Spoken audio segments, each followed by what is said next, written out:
Ladies and gentlemen, I'm going to bring up your next speaker to talk about strengthening civil liberties with politically neutral networks. Please make them feel very, very welcome. Put your hands together for Jarrad Hope. Thanks, man. This is the clicker? Yeah. Cool. All right, thanks for having me. Strengthening civil liberties with politically neutral networks.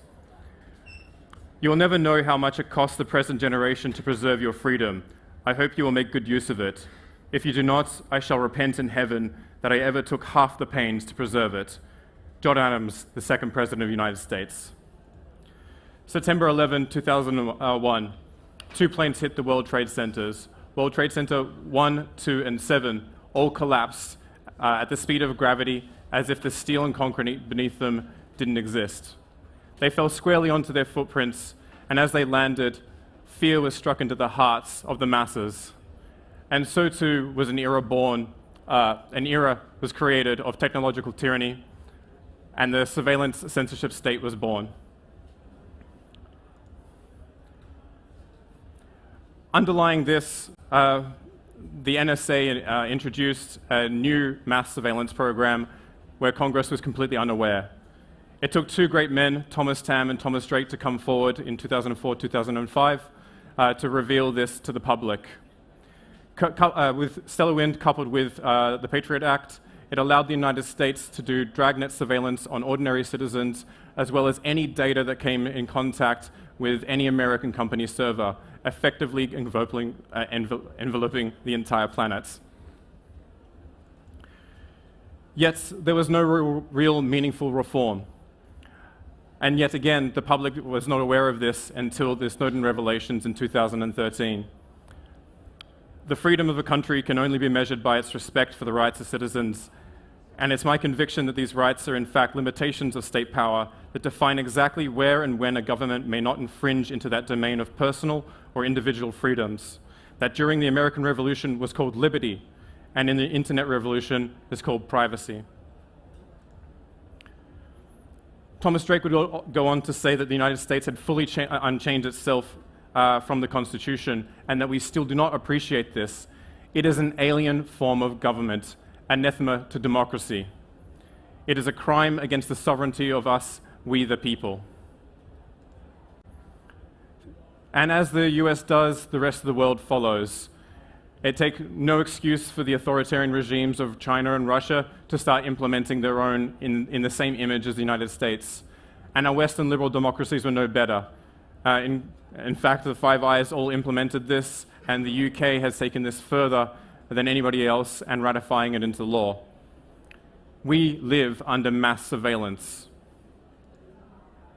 And today this continues. Under the FISA Section 702, at least 2 large mass surveillance programs are in effect. Both PRISM, which utilizes the data from big tech companies and social media companies such as Google, Facebook, etc., mass harvest all information on you. And Upstream, which is very similar but with telecommunications, including companies like Verizon and AT&T. Another hot topic that's happening right now in the same pattern of thoughts is the United Kingdom's online safety bill. Here they are trying to end end-to-end encryption, making your ability to do private communications obsolete. I'm Australian, and we've kind of beat you guys to this. Many years ago, we implemented an anti-encryption law. If you're not really understanding the problem right now, I think Glenn Greenwald summarized this perfectly.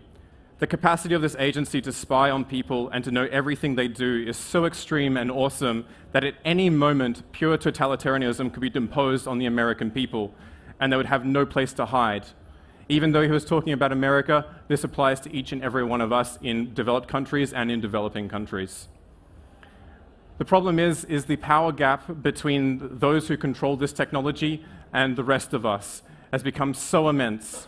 If I know every single thing about you, what you love, what you hate, what you fear, what you're planning, what your behaviors are, and you know nothing about me, then I wield an immense power over you. I can always stay many steps ahead of you, I can manipulate your behavior, and change the way that you think. Thomas Drake put it more succinctly.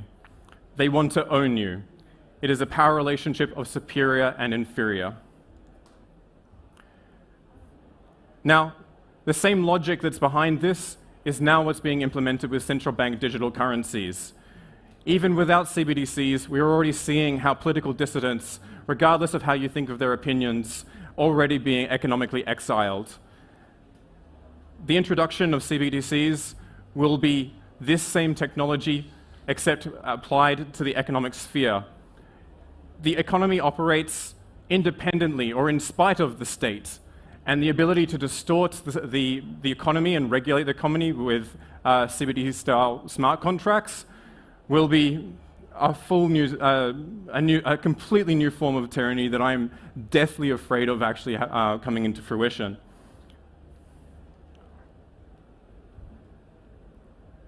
I feel there's something point I was going to put here, but whatever. And two, like mass surveillance, CBDCs are poised to envelop the world. That's right. Not only are we worried about these particular countries, but the IMF is also looking at integrating a CBDC. Together with the COP26 agenda, they are intending to create a global financial system. There will be no escape, and if you are economically exiled, you're straight out of the economy.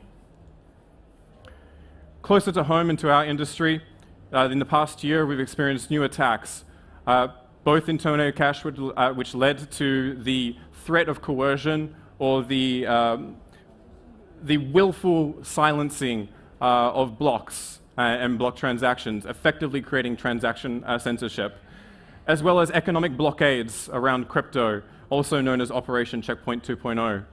These attacks will continue, and they will get more sophisticated, and they'll become more global. We need to prepare for these. My fear is that it's been 20 years since we became aware of stellar wind, and yet no meaningful reform has come to fruition. In fact, the whistleblowers, hacktivists, and journalists alike had always been seeking for reform, and yet I think reform is not coming.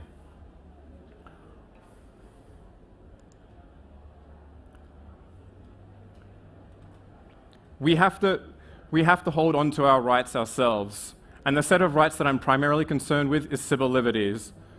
They have their roots in Western tradition, going far back as ancient Greece, have been evolved by John Milton in the 1600s, and enshrined by political philosophers during the Enlightenment, such as John Locke and Voltaire. Freedom of speech is the liberty that allows you to express your opinion, your political dissent, even against a political adversary.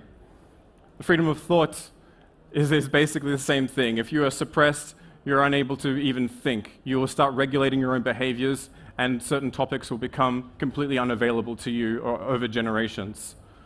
The right to associate is the ability to create political bodies or even religious groupings where you get to create a political body that can oppose tyranny. And economic freedom is the ability to make your own decisions within an economy and participate free of any intervention.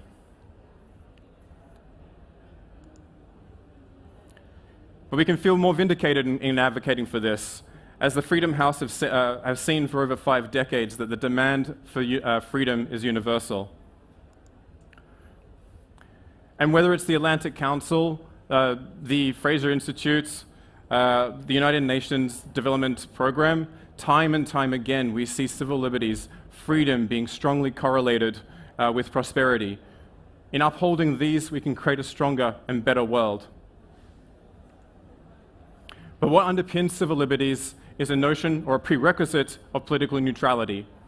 In order to be able, we expect from our institutions, as well as the mediums of exchange, to be unbiased to what we're saying. Otherwise, we suffer the consequences from a larger power actor. And we can do this, I'll get to that in a minute. If you're still not quite understanding the value of neutrality, it might be even easier to see on the world scale. Post-World War II, the United States was in the position of securing world peace, and Also afforded to it was the luxury of being the US dollar being the de facto world reserve currency. Yet, through repeated economic sanctions over and over again, trust and confidence have been lost in the US dollar, leading to roughly over 20 countries, or approximately 60% of the world's GDP, setting up reroutes around the US dollar. This is a phenomenon also known as de-dollarization. There's some other factors like rampant money printing. They created externalities to governance, and as a result, they are experiencing capital flight away from the US dollar. It is no longer as useful as it used to be as a world reserve currency. Yet, what I am advocating for is neutrality in our networks has already been advocated for before at a lower level at the internet service providers as well as packet routing. In 2003, great people such as the co-creator of the IP, Tim Berners-Lee, with the web, as well as like Lawrence Lessig, the co-creator of the free culture movement. Sorry about that. There's bipartisan support, almost unanimous bipartisan support for maintaining this network neutrality. Yet, unlike net neutrality, we haven't been able to rely on the laws. We haven't seen reform that we need. But we can implement this by effectively encoding it or forcing it into our protocols. Advances in terms of packet routing, and such as mixed nets, as well as zero-knowledge proofs, allows us to strip personhood from the participants in that network. It allows us to obfuscate who is talking to who and what even the content is. Not dissimilar to end-to-end encryption that you expect from your private messenger, but we can actually do this for almost any kind of transaction that we expect.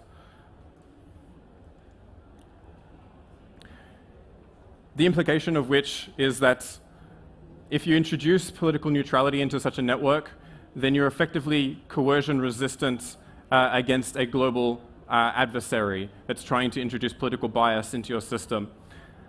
And if that's the case, then you're effectively self-sovereign, or the network is sovereign against this coercion. And this becomes a really interesting property, because then you can get back to a 1996 idea by John Barlow, where he declared independence of cyberspace. Fast-forwarding to today, in 2017, 2018, both the United Nations and the United States Department of Defense had both recognized national sovereignty over cyberspace, with the DoD seeing cyberspace as a fifth domain of conflict, next to land, sea, air, and space. Now, here's the interesting thing, right? If you're able to circumvent or challenge the national sovereignty over their portion of cyberspace, then you're now creating a region on the internet, or a special zone, or a territory within cyberspace, in which it is coercion resistant against even a national body. And if you're able to do that for one nation state, you'll most likely be able to do it for many. And if that's the case, it becomes super interesting at the level of, say, like the United Nations. You can now create something that can strengthen the rules-based order. And if you implement this, not only do you solve for the vertical integration problem in the UN and creating collateralized policies, but also it maintains the sovereignty of nation states, as they are voluntarily or expressly interacting with these systems, and they can withdraw at any moment or fork at any moment if the policies are no longer fair. And whether it's capital or even geo-boundaries that is recorded on-chain, it becomes incredibly fascinating. Beyond that, we can deploy these systems in terms of competitive governance. On top of these, we can create different institutions and deploy them into regions where they have internet access, but maybe they don't have the most stable institutions. I'm thinking in Southeast Asia as well as in Latin America.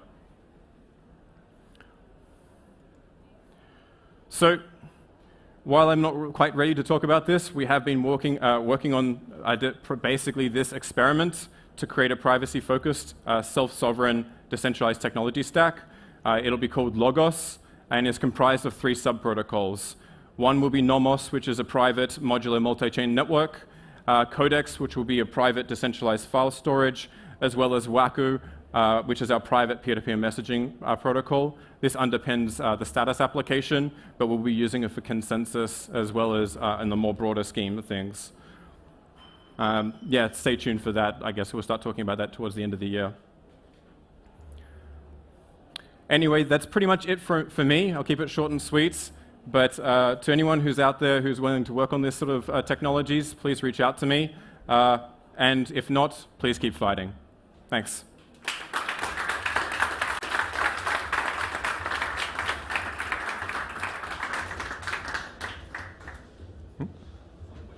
Questions?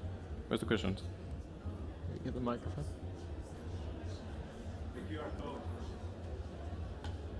It's just that screen. Mic doesn't work. Ah, working. I will be a small pain in the ass, but for a reason.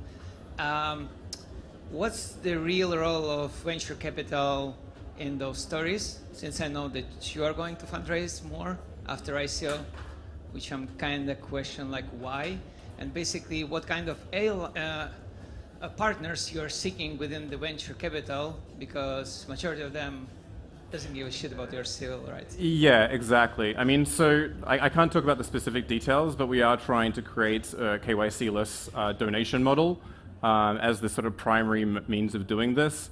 I'm quite lucky that I can also help fund a first portion of this. Other than that, in terms of the VCs, we pretty much have to, but would want to anyway, stay away entirely from like the United States and anyone who's not ideologically aligned with this.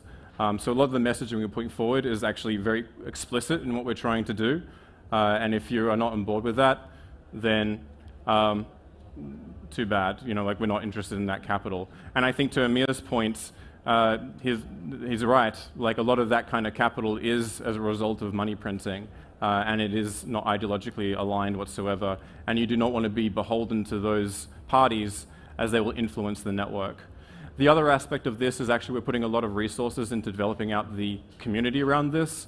We don't want to be seen, or we don't want to be the only people that are working on this. We want to make sure that a lot of people in this space are also contributing to this. So we'll be focusing a lot on education and research on our side, and then trying to get more feedback and understand how people can contribute. Crypto is, as you said, crypto is under attack from all sides. And so as a cryptocurrency space, like all the talent and work and projects people are doing are going to have to kind of band together and work together to row the boat. But everybody has tokens, and the tokens encourage projects to fork off. So how do we realign the incentives between projects to get them all to work together more? Are you talking about the projects like Codex, Waku? No, okay. all the, because there's like many projects now. I saw Aragon is doing one, like network states projects, etc. There's a lot of duplication, there's a lot of overlap. I think that's fine, right? Because I mean, at the end of the day, like we're a learning community, and we're all focusing on creating different forms of the same ideas and different expressions. Whenever that kind of idea comes up, I always think about like the invention of the bicycle. There was a whole bunch of different iterations of the bicycle and how that looked. Some had big wheels, some had small wheels. You know, ones were giant wheels that were like death traps. That's exactly what's happening right now. And as we all go through these different expressions, we're all going to be learning from each other, finding out what works and refining our systems. And eventually there will be a design that consolidates. It might take many years, but until then, it's very unclear. Like in your talk, you were also talking about how like most of the ZK community was looking at like polynomials, yet there was a whole span of other ways we could potentially look at that. It's the same here, right? Like they're all just different designs, and who knows what it ends up being. One on the screen, if you could turn that on. Will network states also be networks with a monopoly on violence? So, I mean, I think this question is really interesting because it definitely takes a Weberian notion of like what a state is. I actually have an essay that's coming out that looks at a whole bunch of different ranges of definitions of what a state is. The point being is that a monopoly of violence isn't actually a strong prerequisite, and in the Weberian sense, he also limits it to a modern nation state. I actually think it's a bit of an inversion when it comes to these technologies. So what's great about participating in, like, say, a network state or a decentralized technology stack like this, is actually a form of express consent of the governed. You have to expressly transact with that system, and if you're participating in securing the network, you are upholding the constitution as it is written in code, the base policies, at any point. And at any point, you can also fork away. But it's kind of like an inversion because it's focusing on the cryptography, it's focusing on the defense side of things, and providing value, rather than creating high exit costs and trapping people within a certain, I mean, not trapping people in a certain territory, but creating those boundaries just by virtue of having territories. Creates these high exit costs, and then like that makes it more difficult to leave these systems. The other one is, am I optimistic and am I afraid of governments? I mean, I'm certainly optimistic. I think that like there's a real reason for why civil liberties matter, and it is up to us to uphold it. You shouldn't expect a larger power that has a conflict of interest in upholding these to do it. And I think that there is a strong will for this. Whether it'll be me, Amir, Nim, that's advocating for this or even comes out is unclear, but it will certainly be, if not us, this generation, the next generation. Cool. Another one's how can we create better identity systems? I rarely touch identity because it's a mess. I would rather keep things without that if possible, but I know a lot of people, it's a very contentious topic. We've Anyway. got one more over here, I think, and then that'll be it. Hi, sorry. Yeah, hey. How do you plan to deal with, I think one of the things with the history of the internet becoming the surveillance sort of machine that it has become, part of it, of that story is basically the privatization of the internet through the 90s, that it was like, its constitutive parts were sold off to giant corporations who then like now administer like the piping of where data goes and how it gets to where it does, and that was under the pretense of like this is good, like that we're giving freedom to the internet because if it's not the state, then it's more freedom, and I think in a very kind of like naive sense. But what ended up happening is it did create this like surveillance thing, even though it was privatized and away from the state, and like the incentives of capital is to accumulate more capital, and whatever kind of like thing it can identify in order to find more capital to accumulate, like it will take.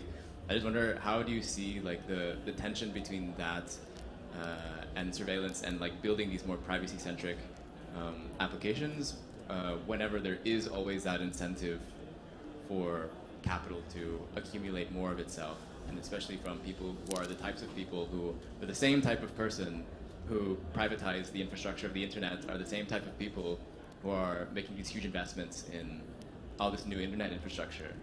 Yeah, no, absolutely.